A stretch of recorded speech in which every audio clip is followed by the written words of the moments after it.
Pulis naman na destino sa Gensan na maril sa bus at checkpoint sa Bansalan, Davao del Sur. Pasahero patay at 2 pulis ang sugatan. Brigada Jameson Mercado, ibrigada mo! Brigada! Live report!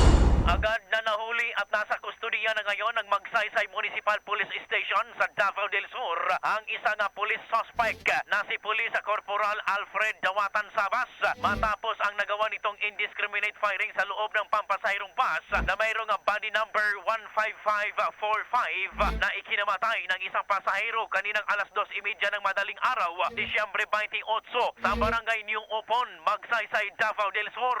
Inilala ang nasawi na si Reynaldo Bigno Jr., residente ng sitio Flortam, Barangay Batasan, Makilala, North Cotabato, na umano'y tinamaan sa ulo na naging sanhi ng kanyang pagkamatay. Matapos ang pamamaril, inutusan umano ng pulis ang hindi pa pinangalan ng driver ng naturang pampasayrong bus na magpatuloy sa pagmamaneho. Pagdating sa police checkpoint ng Region 11 Mobile Force Battalion sa New Opon, Magsaysay, Davao del Sur, hiniling ng driver kay Sabas na maghingi ng assistance sa mga pulis. Ngunit pinagbabaril din umano ng suspect ang 2 on-duty police personnel na sila Police Corporal Kenneth Maurith Ramos at Patrolman Russell Lava Tapia, kaya't sugatan ang mga ito at dinala sa malapit na pagamutan.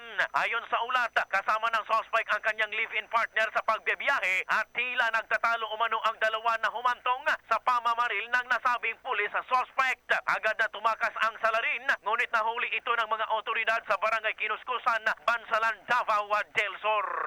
In the heart of changing lives, ito si Brigada Jameson Mercado ng 97.5 Brigada News FM Kidapawan, the Music and News Authority. Umahataw! Brigada Balita Nationwide!